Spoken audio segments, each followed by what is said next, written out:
संतान की चाहत हर किसी को होती है, लेकिन यदि किसी व्यक्ति के पास संतान नहीं है तो वह बच्चे को गोद ले सकता है। गोद लेने के लिए कानूनी प्रक्रिया से गुजरना पड़ता है।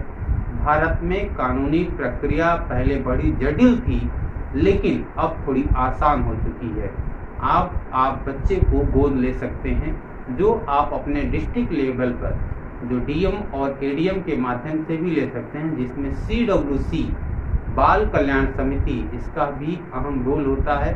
जो JJ board, juvenile justice board की जो गाइडलाइंस हैं, जो उस अधिनियम में है, उसके अंतर्गत ये सारी चीज़ें कर दी गई हैं। उसमें अमेंडमेंट कर दिया गया है और सारे कानून में बदलाव कर दिया गया है, जिससे कि गोद लेना अब आसान हो गया है।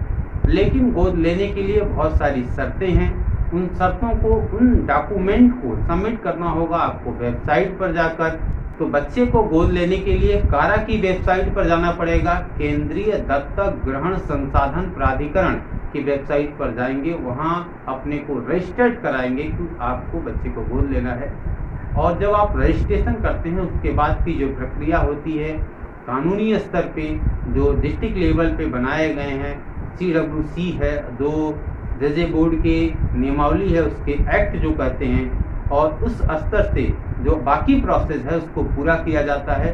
वो प्रोसेस ये है कि देखा जाता है कि जो दंपति है उनके मेंटल स्टेटस क्या है, क्या उन्हें कोई बीमारी तो नहीं, उनकी मेडिकल फिटनेस देखा जाता है, उनकी आर्थिक स्थिति को भी देखा जाता है। उनके ITR भी लगते हैं कि उनकी आर्थिक स्थिति क्या है, क्या वह दंपति उस बच्चे की परवरिश कर पाएगा या नहीं कर पाएगा। इसके अलावा ये भी देखा जाता है कि उनका बैकग्राउंड क्या है, वो आपराधिक प्रवृत्ति के तो नहीं रहे हैं। तो ऐसे इन लोगों को ही बच्चा दिया जाएगा जो फ्रेश होते हैं, जिनका कोई आपराधिक इतिहास नहीं होता, जिनकी मेडिकल फिटनेस सही होती है, जिनकी आर्थिक स्थिति ठीक होती है।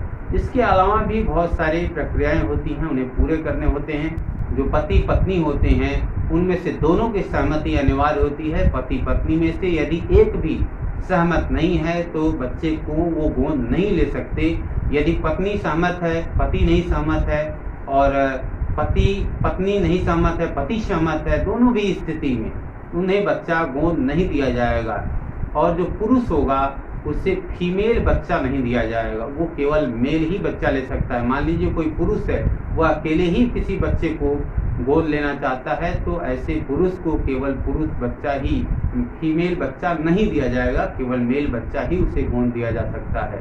इसके अलावा यदि कोई बच्चा है जिसके माता पिता नहीं है, उसके रिश्तेदार उसे गोद लेना चाहते हैं, उसके मामा, चाचा, मौसा, ताऊ जो भी हैं, उसको भी उस बच्चे को गोद ले सकते हैं, रजिस्टर्ड करा सकते हैं। जनरली आपने देखा होगा कि ऐसे बच्चे लोग लेकर पालने लगते हैं, नहीं, उसको भी एक प्रक्रिया के तहत, कानूनी प्रक्रिया के तहत उसे रजिस्टर्ड जरूर करा लेना चाहिए। दोस्तों, बच्चे को गोद लेने के लिए दंपति के लिए यह जरूरी है कि बच्चे के और उनके एज में जो डिफरेंस होगा वो कम से कम 25 साल का होना चाहिए। 25 साल का डिफरेंस होगा तभी वो दंपति उस बच्चे को गोद ले पाएंगे। और इसके अलावा एक बात मैं और बता दूं कि कोई व्यक्ति जब चाहे तब बच्चे को गोद नहीं ले सकता। शादी के 2 वर्ष बाद ही, जब शादी हुई है उसके 2 वर्ष बाद ही किसी बच्चे को वो गोद ले सकते हैं।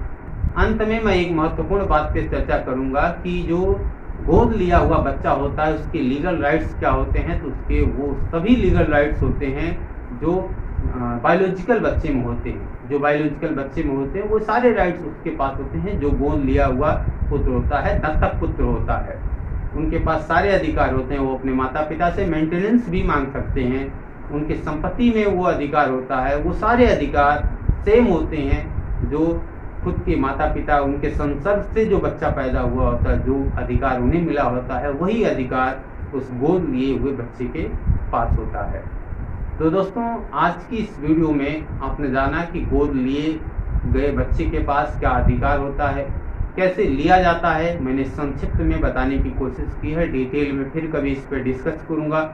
लेकिन यदि कोई सवाल होगा गोद लेने की प्रक्रिया को लेकर, गोद लिए हुए बच्चे के राइट्स को लेके, तो आप कमेंट बॉक्स में जाके कमेंट करिएगा। वीडियो अच्छी लगी हो तो लाइक करिएगा, शेयर करिएगा। और चैनल पर नए हैं और आपने अभी तक इस चैनल को सब्सक्राइब नहीं किया है तो सब्सक्राइब जरूर करिएगा। धन्यवाद।